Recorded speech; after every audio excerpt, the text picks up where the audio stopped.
Hopefully we're streaming now. Welcome everybody online. Welcome everybody in the house. Welcome to Wednesday night. We're going to have a good time.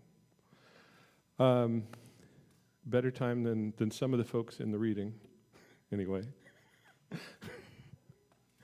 Well, tonight we're going to cover probably Isaiah 58. We're certainly going to start there. And why don't I just open in prayer, and then I'll make a couple of opening statements about where we are in Isaiah, because maybe like me, it's really good to do this really focused verse by verse stuff, but then you got to keep reminding yourself, where am I? What's the big context of what I'm reading, right? You can really misuse stuff if you just grab a verse and throw it out there. So, Lord, thank you for your love for us that's expressed all through your word. Thank you for your care and your direction. Thank you for taking the time to move upon holy people through the ages to write this word and then to shepherd it, to protect it against all the onslaughts it's had to suffer, against people trying to destroy it, against people trying to pervert it and twist it. Thank you that we have a sure word from you that we can trust. Bless us tonight to see what's there for us tonight and apply it to our lives and let it grow in our hearts. We love you, Lord. Amen. Are there any announcements I should give?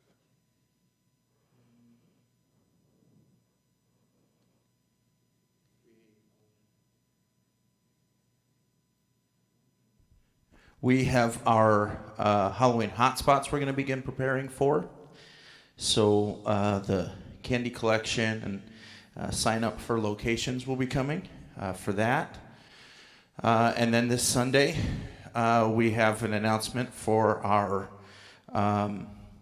missions department. So want to make sure we're here and paying attention to what that's for. So okay. Cool. And do you want to do that? Yeah.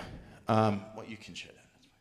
Okay. Well, some of you know the Chacos, like their daughter Renee used to teach in the kids' church with my wife, and her father Sam died this week. He's been struggling for a few years with this esophagus thing, and then had some other problems sort of add in there, and so we just want to remember them in prayer, the Chaco family. It's been a rough few years for them, almost several years. So keep them in your prayers. I guess I would like to also add that if you play an instrument that you think you might like to see up on this stage, you should come talk to me about it, and we could perhaps have you come in and sit in with the worship team and practice and see how that goes, and see if you want to be part of that. And if you have some old Apple devices around your house, the new worship software uses that, and so some of our folks are Android people, so they'd love it if they could have one of your old Apple devices to look at the stuff that we're using these days. I think that's pretty much all the announcements for now. So why don't we get into Isaiah 58? A lot of times you'll see a heading like true fasting or something like that in this section. But let me just back up and remind us what's going on in all of Isaiah. Remember, there are people who think at least 3 different people wrote this. There are other people who think there was a school of prophets writing it, and that it was based around Isaiah, and then all the people he trained kept writing. There's a bunch of different views, but it seems pretty clear that this is addressing 3 different times in Israel. And by the way, a lot of the people that come up with there's got to be 3 people, it's not like there's proof there's 3 people. They just can't believe that somebody 100 years before the event happens describes it as accurately as Isaiah describes it, and that he does it in this way where it makes it sound like he's talking to the here and now when he's doing it, But there are times where prophets adopt that kind of vernacular, and they don't just say, "The Lord saith in many decades this will happen," or and that kind of thing. And so, I tend to think it's just Isaiah, because that's the only Isaiah, son of Amos, is the one that's identified. But there's certainly 3 time periods that are being spoken to here. One of them is about 740 to 700 BC, about the time that we believe Isaiah actually lived. And these people are watching where the northern kingdom has fallen apart and fallen to Assyria. They almost fall to Assyria, and God miraculously saves them from Sennacherib during the time of Hezekiah. Another period, and that's chapters 1 through 39.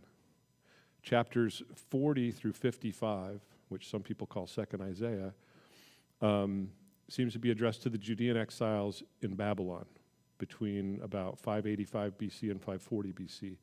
And right now we're in this third part of Isaiah, chapters 56 through 66. They seem to be addressed to the exiles returning to Judea after 539 BC, maybe up to like 500 BC.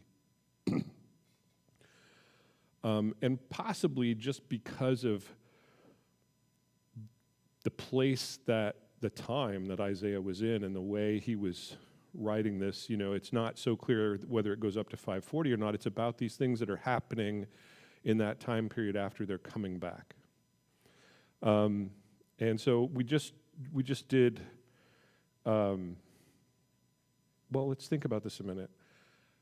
A lot of people in this group would have been like coming back going, so are we the chosen people or not? Because are we even a people? We're not a country. We are sort of like a district, a sub-district of a district of Persia. And our county seat is not Jerusalem, it's Samaria. Which, by the way, towards the end, the northern kingdom and the southern kingdom did not get along, so the capital of the northern kingdom being the capital for that region was probably another burr in their saddle. And also maybe another challenge for their faith. Because they're like, isn't Jerusalem the city of God? And now it doesn't even have a little bit of honor. It's a waste. Everything's broken down. There's still some charred rocks where the Temple of Solomon was. And it was an amazing house for God. And it was covered in gold. And even when the Babylonians came and took all the gold, it was still a pretty amazing place. But now that's been burnt down. And by the way, we're never going to hear reference again in the kind of way you would talk about a thing that's around of the Ark of God. Somewhere it disappeared. About between 40 and 70 years before this time, it disappeared. And so they're like, are we the people of God? Where is the headquarters of God's movement on the earth? I thought it was in the Temple of Solomon. It doesn't exist right now. And when we build it, will it be the same, or will it be just this weird ghost thing of what used to be? And the Ark of God is gone. Is he even present in the world? And does he even care about us specifically? So that's kind of, I want you to think about that for a minute, about a lot of the people coming back. And if you know some of the story, they actually get started on the temple, and then they all get discouraged and they just go build their own houses. For 16 years, that temple is started and not finished. And then Nehemiah comes in like 56 days. He gets the walls built up, so at least there's something going on, right? And then Ezra comes in and says, hey, you cannot be sitting here in your own houses while God's house is broken down. So he has taken the view, I don't care if it's a ghost or a shell or whatever, I'm going to do, that's all I know what to do. I'm going to build God's house. And you all better get with me. And so that's a little bit of what's going on for these people, right, as we're thinking about what's being said here. But, I mean, that's some real serious questions if you think about it. History had not really known another way other than God working with a patriarch and a people group and then a nation. And now that's pretty much all the pointers about that. They're all gone. And so they're thinking, what's going on now? So I'm going to read the first part to you because I want to put a little inflection in it that sometimes, if you haven't read it ahead of time, you don't know what to put in, right? You kind of, right after you read it, you go, oh, I should emphasize that word or whatever, but I want to hit some for you. So in verse 1 it says, shout it aloud, do not hold back. And you might think, oh, so we're going to have a party because we came back, right? Raise your voice like a trumpet, declare to my people their rebellion. Wait, didn't we just get released? Aren't we coming back from being judged? Declare to my people their rebellion, and to the descendants of Jacob their sins. For day after day they seek me out. They seem eager to know my ways, as if they were a nation that does what is right and has not forsaken the commands of its God. They ask me for just decisions. I'll come back to what word might be under there. And seem eager for God to come near them. Why have we fasted, they say, and you have not seen it? Why have we humbled ourselves and you have not noticed? Yet on the day of your fasting, you do as you please and exploit all your workers. Your fasting ends in quarreling and strife and in striking each other with wicked fists. You cannot fast as you do today and expect your voice to be heard on high. One more verse. Is this the kind of fast I have chosen? Only a day for people to humble themselves? Is it only for bowing one's head like a reed and for lying in sackcloth and ashes? Is that what you call a fast, a day acceptable to the Lord? The King James actually uses the word afflict here. Is it a day for one to afflict his soul? It's not the same word we mean by being meek and in line with who you really are and not too big for your britches. That's not what they mean by humble here. So they're saying, God's saying like, so you're purposely beating on yourself? That's what you think this is about? You're purposely acting all woe is me, but at the same time, what does he say you're doing? You exploit your workers. So by the way, maybe he's not talking to the poor and the destitute and the lowly. Maybe he's talking to the people who were like, we're going to go back there and make something work out of this thing, right? But you exploit all your workers on that day. So don't tell me that you're humbling yourself if you're too good to give that person their wage for the day, because you're fasting and you can't do natural things on such a spiritual day. But you got your people working. Those are sort of my opening thoughts. Anybody? Yeah, if that seems a little heavy, I think it is, right? I mean, wow. Yeah, and this. Obey your own. Sir, you're breaking your own law. That's right. I almost forgot to use the mic. This idea of fasting just being about denying themselves for whatever reason, that's not anything new, and still exists. People somehow feel there's some level of piety with this idea of, it's called asceticism. It's denying yourself, right? And it's almost this self-righteous thing that you fall into. And as that progresses, temple worship during this exile had ceased. So they transitioned to synagogal style worship, where worship became studying the law, and scribes and teachers of the law were raised instead of the priests that would serve in the temple. And so all of this starts this personal piety thing. And that rolls into Jesus' day. And in fact, that's a lot of what Jesus spoke against. So this has direct connection to the culture which Jesus would speak to. And if you think about it, just to give you the expansive history on that, right? Maybe the latest we're talking about here is 500 BC. And that's still holding sway when Jesus comes along in 30 AD. Twice as long as the U.S. has been a thing. That was going on. And there were some very well-meaning people that really, they just said, you know what, we were judged for not being pious enough, so we're going to be pious. So some of them just had the wrong view. They weren't all just evil. Some of them were just like, if I can just be holy enough, God will live up to his promises. And God's like, look, I never don't live up to my promises, and none of them are conditioned on you being holy enough, really. You need to truly seek me, right? So what's he saying here in these verses? He's saying you're not really seeking me. You're doing what all the heathen are doing. You're doing like when a kid holds their breath, trying to get their way. You're injuring yourself, trying to manipulate someone bigger than you to do what you want them to do. And also, I said I was going to come back and talk about, there was another word there where I said, where's the thing about? In this version, it says, you ask of me right decision.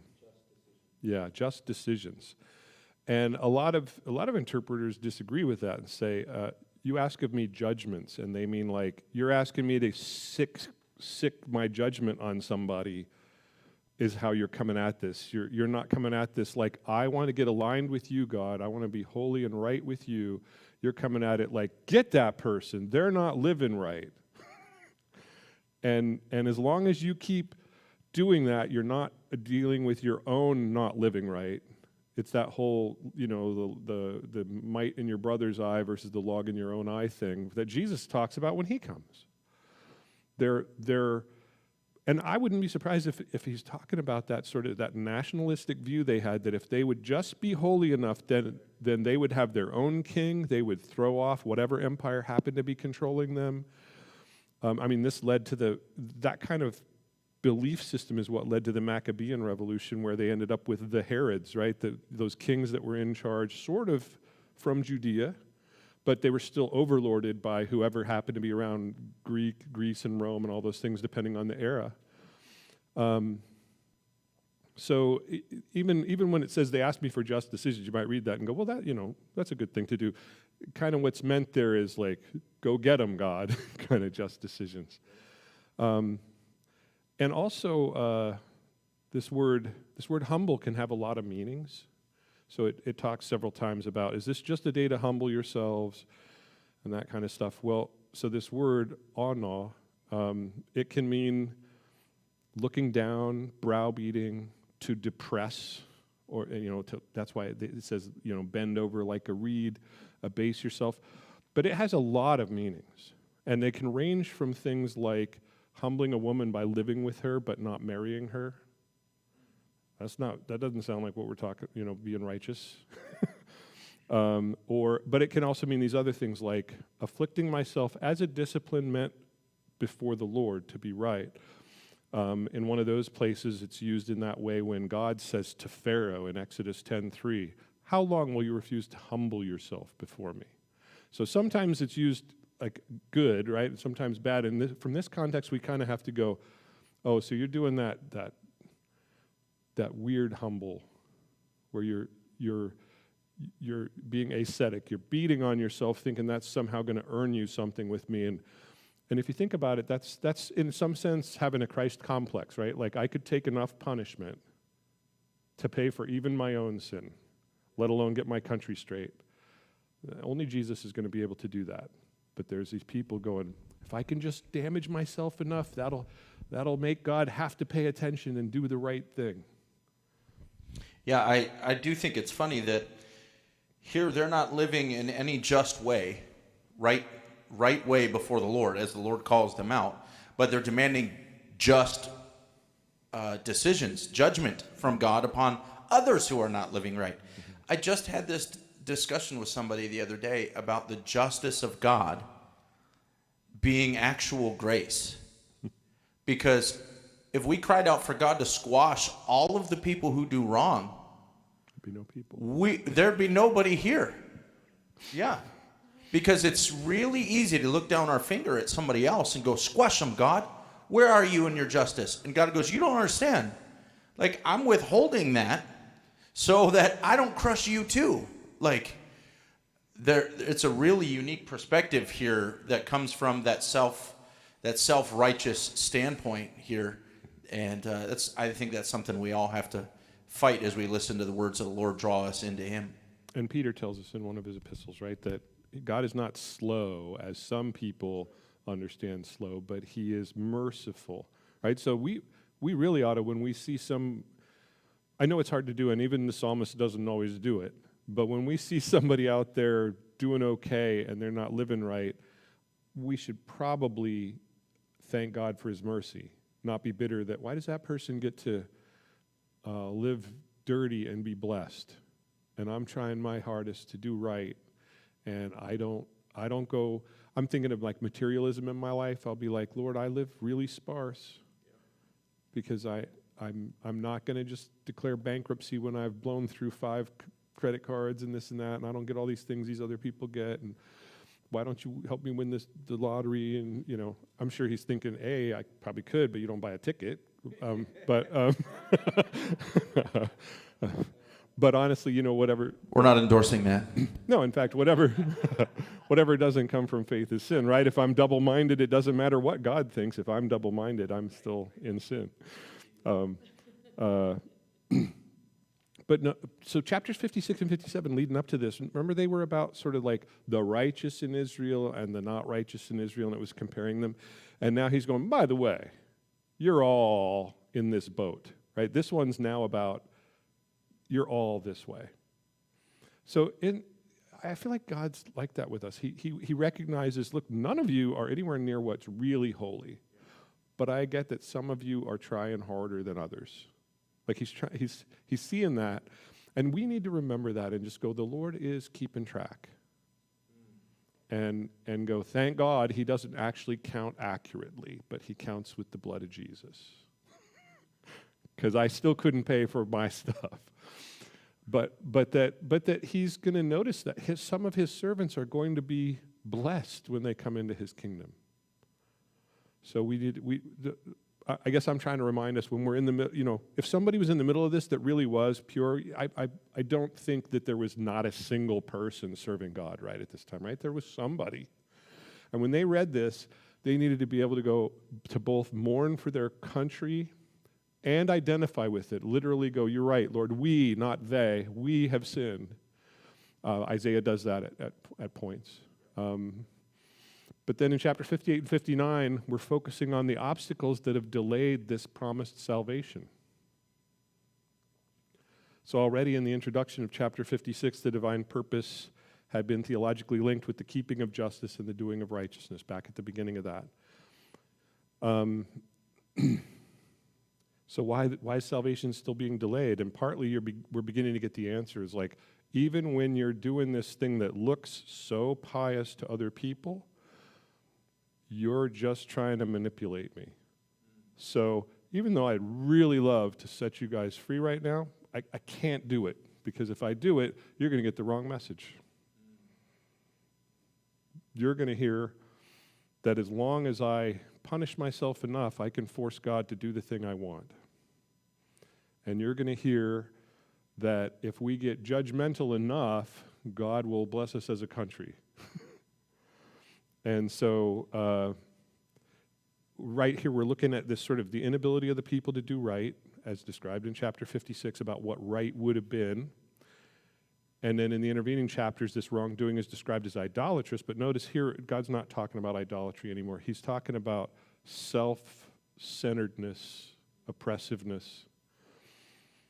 Maybe even trying to remind them, like, you've been oppressed by empires for a while. Why are you acting like you're an empire? You're this tiny little pathetic empire of your own, and you're oppressing your 5 workers, or your 2 workers, or your wife, or whoever you're oppressing. And instead of their religion being a blessing to those around them, it's a curse. In fact, one commentator I read says, wait, the people got all caught up. Yeah, go ahead. I'm trying to figure out how to say this in a way. God is telling us that we're righteous because of him. Mm-hmm. So we're trying to live in that righteousness. And so sometimes we try to do what we think is righteous in his eyes by the fasting. But the pointing is we're trying to do it in our own righteousness and not his, and not trust him. But, it's the people are trying to do it in themselves instead of trusting him. Like I'm starting to, I looked ahead and I saw this, like that next verse and stuff. And instead of pointing at them and saying, get them, understand that they are in bondage to wickedness and try and get the wickedness off of them, pray for the wickedness to come off of them, instead of saying, get them for being in wickedness, but I understand they've got the wickedness that's holding them, and pray for the power of the Holy Spirit to pull it off of them. And also, this is a perfect chapter that points out, I'll say it this way, the duality of fasting. There's two sides or two approaches by which people fast. One is to try to get God's attention, and that doesn't work. And that's what I think we see in verses 1 through 5. 1 through 5. They're trying to do it to get God's fasting, and he says in the first section of verse 5 says, is this what I've called a fast to do, or this what I've called a fast to accomplish? And I'm going to jump ahead, but it's only to finish my statement. God then outlines to them what a fast is to be. He says, is it not the fast that I have chosen, ? And the fast that he's chosen are the preceding verses as to what the fast is to accomplish, what it is to be made up of, what it is to be from a spiritual aspect. It's not the me, I. It's the they, them.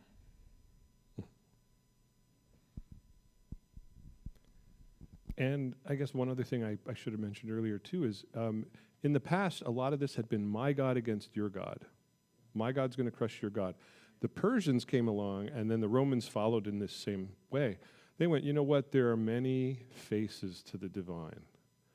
That might have been some of what was going on with Cyrus. I don't think he was like a big God follower. Some of what was going on with Cyrus was he was going, this ain't Babylon. We're not saying our God's going to beat your God up. We're saying we're running you, and you can worship all of these gods because all of them are telling you about the divine. And you know, it happened to be a help, and it actually, God used it to bring about a deliverance that he had foretold, centuries before. But that's their big thing, is they've got syncretism now, right? And how do most religions fast? They're trying to say, some of the other religions from where Israel had been, right, talks about like those guys who were cutting themselves while they were having their little competition with Elijah, that maybe if they hurt themselves enough, they'll get the God's attention and go, whoa, these guys are serious. They're going to kill themselves. Well, I should maybe do something. That kind of thing. So there's still that issue in there, right, where he's saying, here's the kind of fast I've asked you for. And in fact, one of the commentators that I read, he says this: the people were all caught up in fasts, but really, God really only in the law ever once said you should fast. It's for the Day of Atonement. But that's in the middle of a chapter that's about all the feasts that he has declared.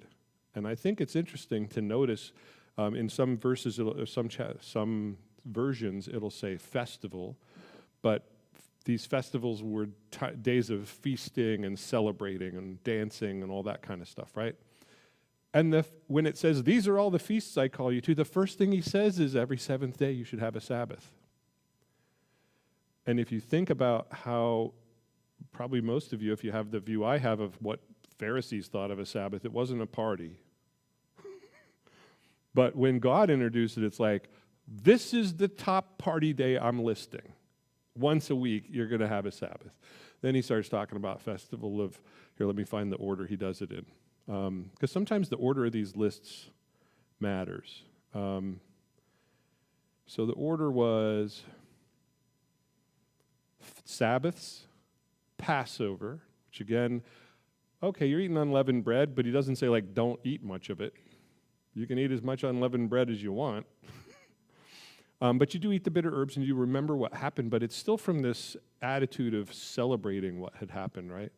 Then the Feast of the First Fruits, that's literally, hey, Lord, thanks for a great harvest, let's have a big party. Then the Festival of Weeks, then the Festival of Trumpets, then the Day of Atonement comes. Now there's a day of fasting. 1 day of fasting, or you could be up to 7, but for sure 1 day of fasting. Then the Feast of Tabernacles. sort of celebrating God coming to be with humans, right? So let me read to you a little bit from when God commanded that fast day in Leviticus 23. The Lord said to Moses, "The 10th day of this 7th month is the Day of Atonement. Hold a sacred assembly and deny yourselves and present a food offering to the Lord. At minimum, feed the priest and the Levite."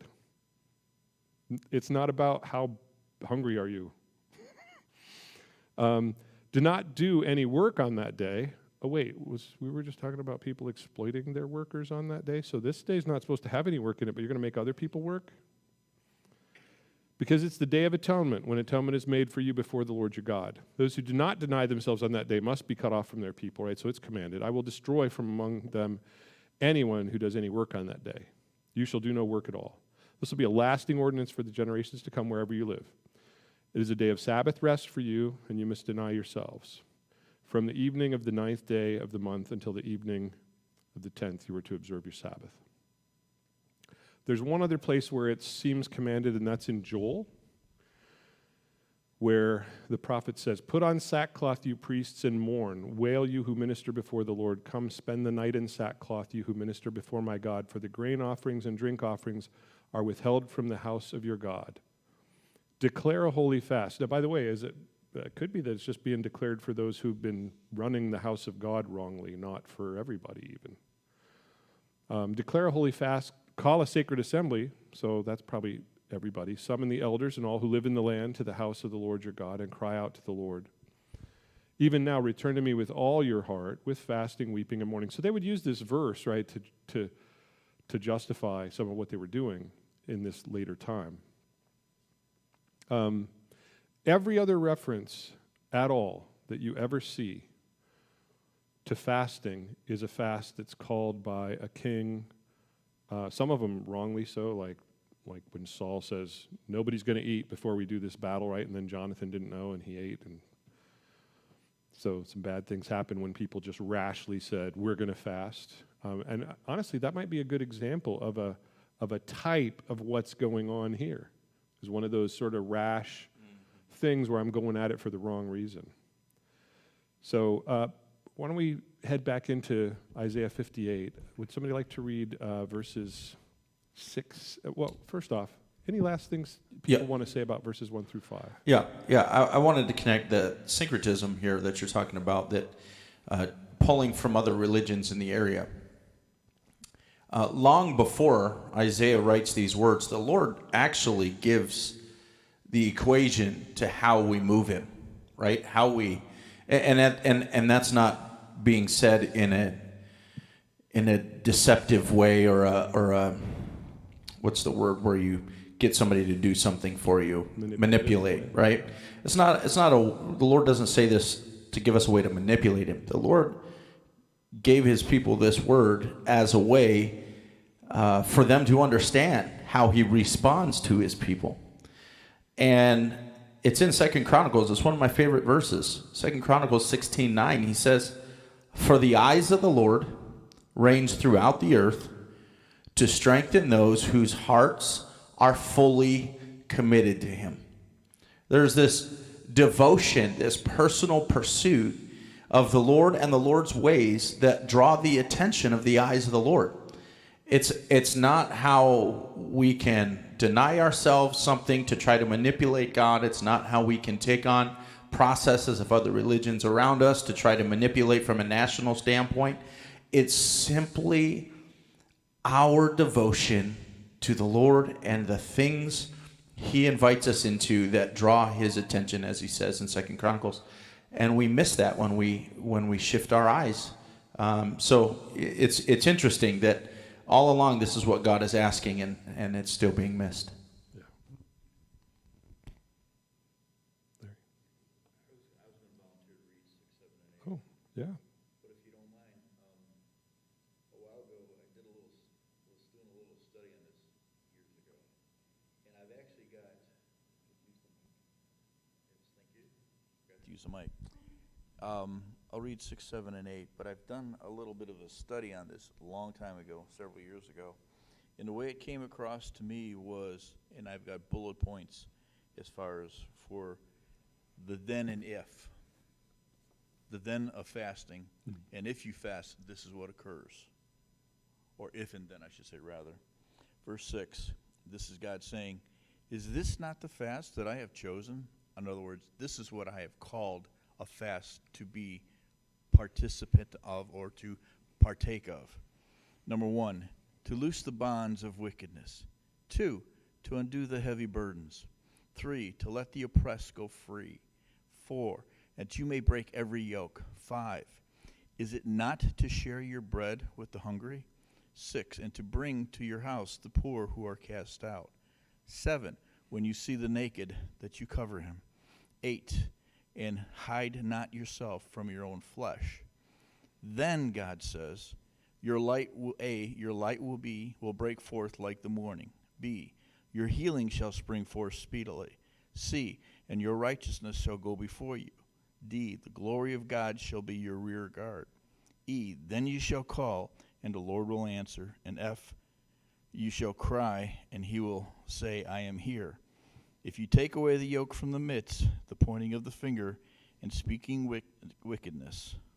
I think that's as far as you want it, right? Oh, plenty. Pardon? We were just going to do 6 and 7. Oh, okay, sorry. Because there's so much in the if, and then you did the then too, and so we'll hit all of that over some time. Yeah.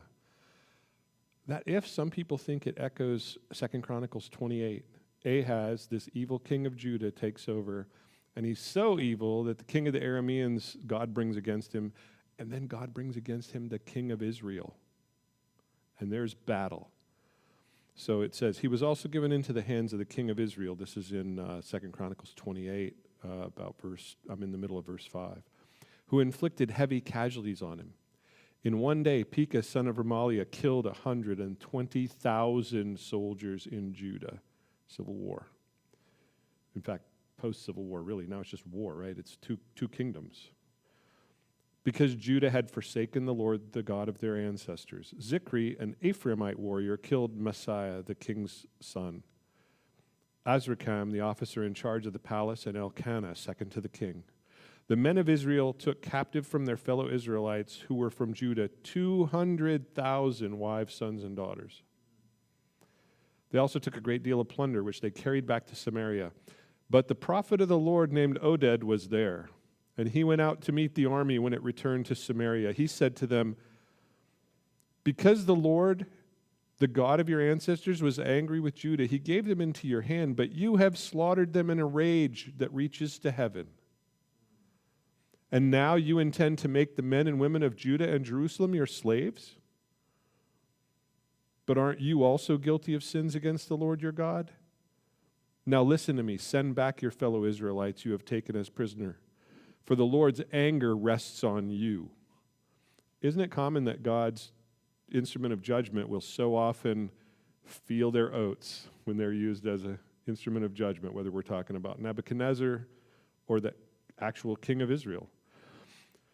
Then some of the leaders in Ephraim, Azariah son of Jehohanan, Berechiah son of Meshillemoth, Jehezkiah son of Shallum, they were just trying really hard to mess my pronunciation up, and Amasa son of Hadlai, confronted those who were arriving from the war. You must not bring those prisoners here, they said, or we will be guilty before the Lord. So now the elders are getting in. Do you intend to add to our sin and guilt? For our guilt is already great. And here's his fierce anger rests on Israel. But I want you to be thinking about their attitude, right? The ones who are right before God are saying, look, our guilt is high. They're not saying, hey, go get them because they're bad. They're like, oh, we're guilty too. But watch what happened here. So the soldiers gave up the prisoners and plunder in the presence of the officials and all the assembly. And you might think it'll end there, but the men designated by name, these people I just read, took the prisoners, and from the plunder they clothed all who were naked. They provided them with clothes and sandals, food and drink, and healing balm. All those who were weak they put on donkeys. So they took them back to their fellow Israelites at Jericho, the city of palms, and returned to Samaria. And a lot of people think that some of the turns of phrases seem to come right out of here back when it says, what is this day for? This day is for feeding the hungry, providing for the poor, clothing the naked, helping the weak, and not turn away your own flesh and blood. This was brother against brother, cousin against cousin. So there's a lot of people think it's kind of going back to this thing that they should be remembering too, this sort of kin strife that happened. And then, anybody else have thoughts about so we did the if-then part, right? But I'm kind of concentrating on the if part right now. You got some other thoughts on that? When you were talking about how it reminded you of a previous thing of Israel, it reminded me of everything that Jesus does in the New Testament and his whole ministry, which is healing people and setting them free from their sins. And it's just a perfect reflection of a true fasting from your needs and helping other people in theirs. In Luke 4, when he reads that I have come to set the captive free, heal the brokenhearted, all that stuff, right? He's reading from Isaiah, and then at the end of it, he goes, in this day, in your hearing, this has been fulfilled.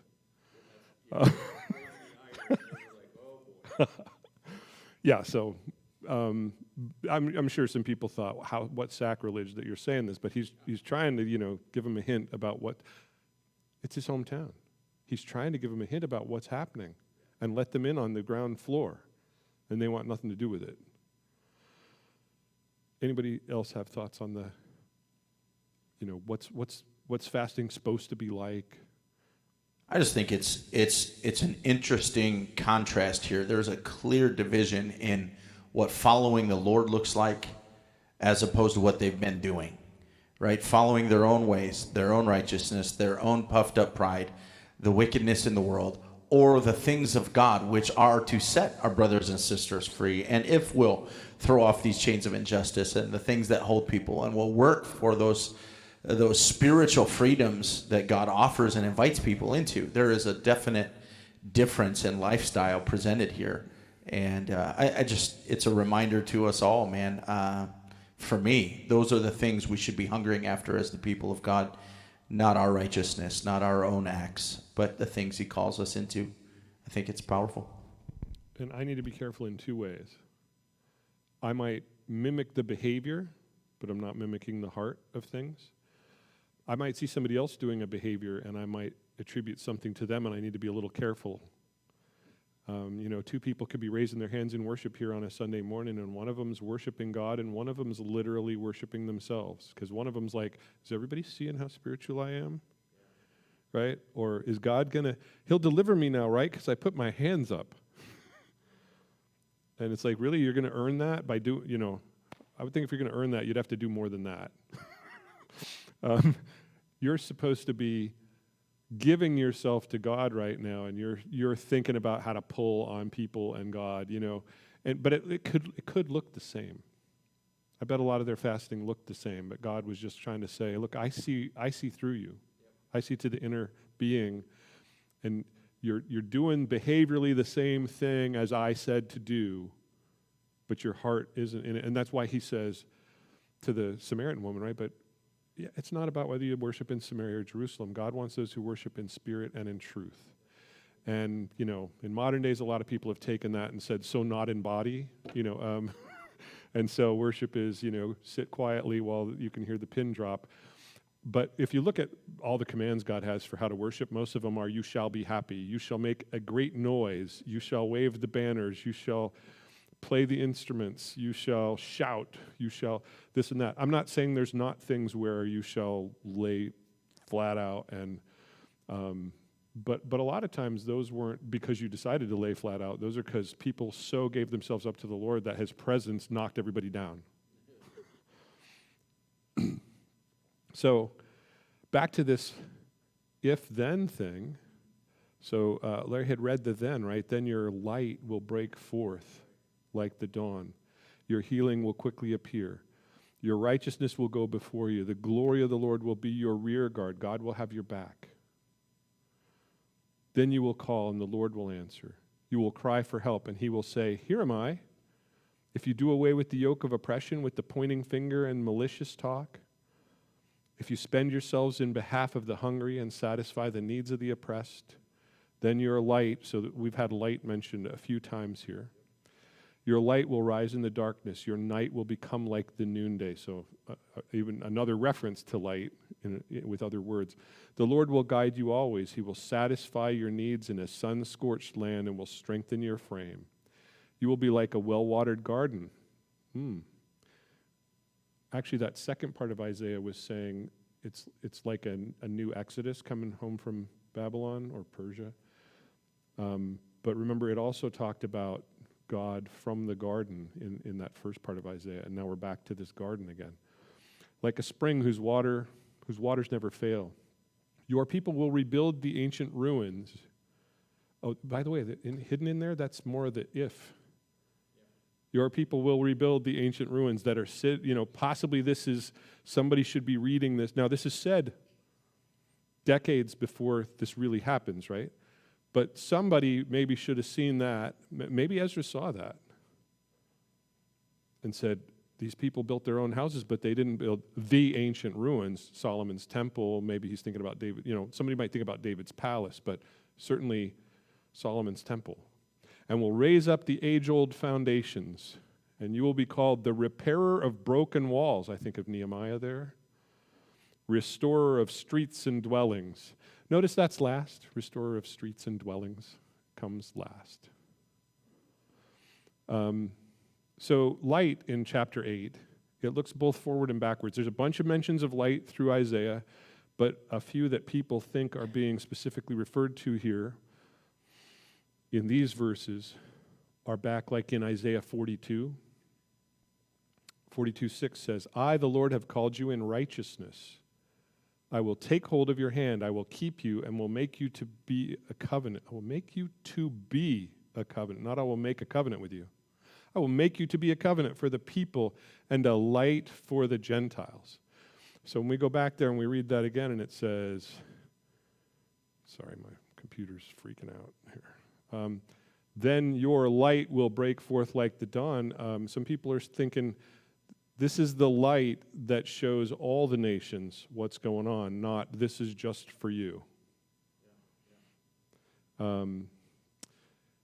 So you'll be a light for the Gentiles, to open eyes that are blind, to free captives from prison, and to release from the dungeons those who sit in darkness. So again, that same sort of language that Jesus says when he basically lets them know, I'm the suffering servant from Isaiah. Right? But, I mean, he didn't just come out and say that, but I bet, there was a person or two that probably knew enough to say, is that what you're saying? You're the suffering servant? And, just like God had Simeon and Anna, I'm sure he had other people that when they heard that, they went, okay, I'm following this guy today. When he leaves the synagogue, I'm going wherever he's going. Later in Isaiah 49, it says, I will make you also a light for the Gentiles, that my salvation may reach to the ends of the earth. And then some people think it's actually, this is a bridging piece, and it's also pointing forward to later mentions of light, like in just a couple of chapters. In Isaiah 60, it's going to say, this is a song we used to sing when I was a little kid, arise, shine, for the light has come. Arise, shine, for the light has come, and the glory of the Lord is risen. The glory of the Lord has come. Glory of the Lord has risen upon thee. Arise, walk through the land. All that stuff. Well, that's this.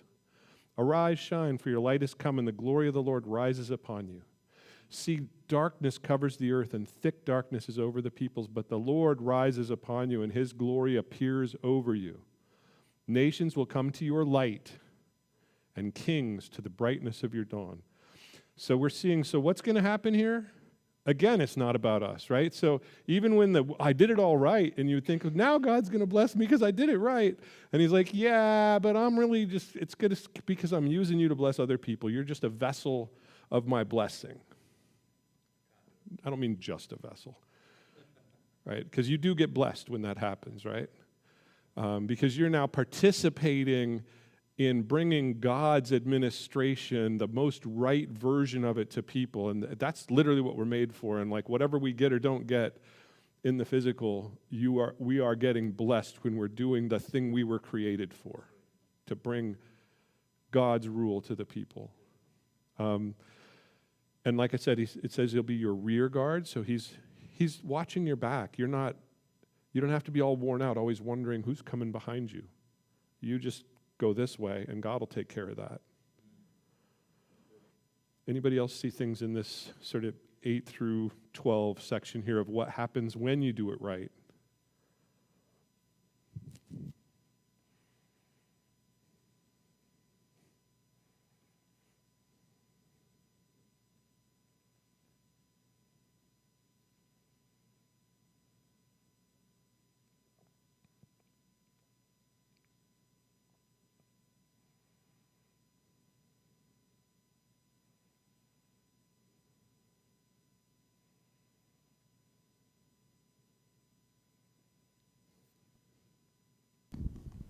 I guess when I read,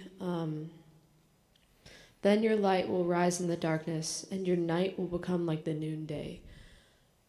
It's interesting to me that the person could shine so bright that their days are now not as dark, in a very stark contrast, and how their lives can be impacted because God is in them, and it will begin to change their mindset and how they view their life and how they view bad things and bad days. And he can infiltrate anything and everything in our lives. But we have to be of the right heart and of the right position to his love and his grace, to accept it and then shine on others. But it also changes us. So the more we're able to dedicate ourselves to God and submit to what he wants, like submit to his will, we can begin to change our lives and other people's lives at the same time. And I think about that thing I said already about this garden. Maybe it's Eden. Where else do we hear that even the night will be light? It's in the New Jerusalem. Where is what? The tree of life. So the New Jerusalem is the Garden of Eden. And by the way, and it's the place that it says, and the nations will come up month after month, right? And this tree of life is going to bring forth fruit 12 times a year. You know, basically in all seasons, it's fruiting out and giving to people this eternal life, and the nations are coming up to Jerusalem. This picture that they were all hoping would happen, you know, that they were thinking they'd come up because they had to pay tribute and they were, you know, being controlled by some king in Jerusalem. But really this picture is we're getting back to this same place we started. It's the place where the tree of life is, and now it's the New Jerusalem. And what's in the New Jerusalem? There is no sun or moon, for the Lamb is the light. It's kind of like, you know, so by the way, even daytime pales, right? So not just nighttime pales in comparison to him, even daytime doesn't. He's the light now, and we have no need of this other stuff. And it's starting to get into this stuff that I mean, if you're there to see it, it's the beginning of sort of the kind of apocalyptic literature that Daniel and Revelation is going to have in it. And I mentioned that, you know, the first part of Isaiah sort of refers to the garden, and the second part refers to the Exodus and makes it like it's going to be a new Exodus. And this third part, it's transforming it into, it's not just you coming out of a country. It's you come out of a country, become a light for all nations come to you. And it's even transforming it to where he's talking about the personal changes inside of us. And that's where we get to the way a lot of us think about following the Lord isn't very nationalistic. It isn't very group-oriented. Now, that's maybe a bit because of who our culture taught us to be, and we're not very group-oriented, and we should be more that way. But we do need to be concerned about, I as a person need to be following the Lord, and I as a person can be transformed in these ways that he's talking about. Or did you have another? I think thought? this portion of 68 or 58 is words of encouragement to all those who think there's nothing I can do to serve God. I have no idea what I can do to serve God. So if you step back and you go through the ifs, if you do all these things from your heart, not from your flesh, but from your heart, God will then ultimately start leading you to do other things. And you'll end up being so busy that when you look back and you'll see all the things that God was able to do through you because of your obedience, because of your faithfulness, because of your right-heartedness from that perspective. And I think another cool thing is the Lord just said to me that verse 58 can be these verses can be comprised in Matthew 6:33. Seek ye first, and all these things will be added unto you. That's a nice paraphrase for those sections right there. Also, I feel that when God is real to you, it's not I'm trying to do this out of works because this is what I've been told I have to do. But you have that real revelation of your salvation, that to the point that I don't ever want to be out of his presence ever again. That when you get that, it's an easier way of being able to find a way of walking in the way he wants us to and trusting him than trying to just do it in our own righteousness. Yeah, I'm not doing these, like I said before, where you could be doing the same thing, but one's worshiping and one's not. I'm not doing these things to get something from God. I'm doing these things because he's given me something. And I'm, in my gratitude, I'm doing this. I can't earn, there's no works I can do that's going to earn God even paying attention to me for a second, let alone delivering me and setting me free and making me an object of people's attention as they come to the light, right? I mean, remember that thing I set up at the beginning about they're coming back going, the children of Israel are a ragtag bunch of half-breeds who have been interwoven with some Persians and some northern country folk and who knows who else when you get all mingled up in there. They were having trouble keeping track of who's really a Levite, who's really a priest, and who's not. And by the time of Jesus' day, there's people who say they are, but it's clear that a lot of times that's just a political appointment. The temple's gone, the ark is gone, right? And they're like, how can God move on the earth now, right? And he's saying, oh yeah. In fact, you'll bring all nations if you'll just do. And by the way, I don't think he was promising that all those things were going to come back. He was saying those were never the mechanism of how I was going to save all humankind. It wasn't about Jerusalem per se. Yeah.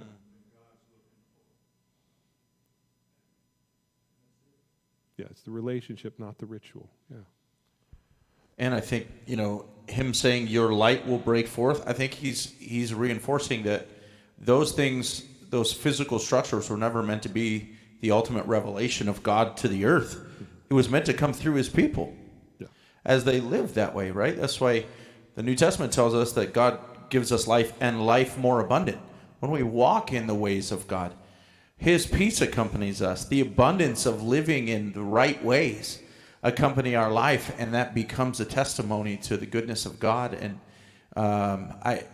that's a powerful point for those who are struggling about whether or not they want to break away from old lifestyles and embrace the ways of God. That there is life in the ways of God that the ways of this world know nothing about, and the Lord's speaking about that here, and I think that's pretty powerful.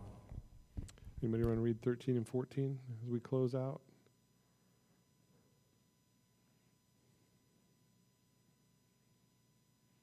That way we'll have done a whole chapter. In which case it should only take 66 weeks to get through. If you keep your feet from breaking the Sabbath and from doing as you please on my holy day, if you call the Sabbath a delight and the Lord's holy day honorable, and if you honor it by not going your own way and not doing as you please or speak idle words, then you will find your joy in the Lord, and I will cause you to ride in triumph on the heights of the lands. and to feast on the inheritance of your father Jacob, for the mouth of the Lord has spoken. Then you will find your joy in the Lord. Do you ever go, Lord, I'm just so dry from serving you? Okay, but if I'll serve him with my only goal being to serve him, not to change my circumstances, not to be better than that person, not to earn something from the Lord, then you will find your joy in the Lord. He'll make it work for you that you will find joy in him, and you're not going to be worried about, did those circumstances I was trying to manipulate you work out? Because you're not engaged in that game anymore. And see, when you are, he can't bless you. It would be bad for you if he did that. So he has to restrain himself. He wants to bless you all the time. He wants to bless me all the time. I'm acting like I'm preaching at you. It's all of us, right?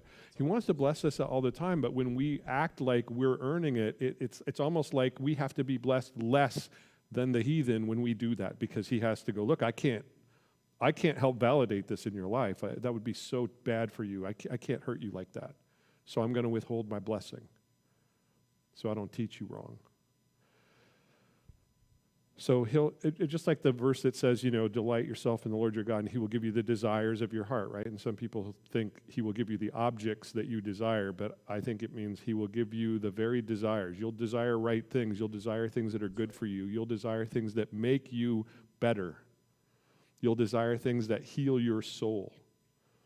I think that's what he's saying here. Then you will find joy in the Lord. Not then you could because you've qualified for. No, you will. It's a decreed thing.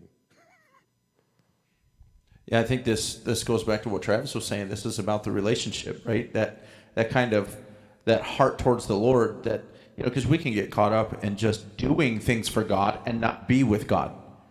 That's a big problem in our church generation, our church world. We can get wrapped up in doing for God and miss God in the whole thing and not be with him. And that just really goes back to what Travis was saying. It's about that relationship with God that breeds that joy in our life, not the things that we do for God. Those are secondary. Those flow out of the joy of our relationship in a new life. And so I think you were right on that, Travis. That's good. Yeah, like those people Jesus says when he's at one point he's preaching, he says, many will come to me on that day and say, Lord, Lord, didn't we cast out demons in your name and this and that and the other thing? Really big stuff, right? I haven't cast out any demons this week. And big stuff. I mean, I guess I shouldn't say it that way, because I bet you when I pray about things, God makes stuff like that happen. And then he doesn't go, you know what, you guys are lying. That's not his response. His response was, you're not after my heart. That was really his response. I've always wondered why he doesn't say, you're liars, because maybe they did those things. But you can wield kingdom power, right? But use it wrongly. We see that in Acts with the 7 sons of Sceva that claim the name of Jesus, but they don't know him. And that turns out bad in that scenario, but they responded. Jesus we know, Paul we have heard of. That's right. Didn't go so well in that Everybody's case. going to hear about you. Any last thoughts? We're kind of at the end here. Anybody want to pray? Close us out.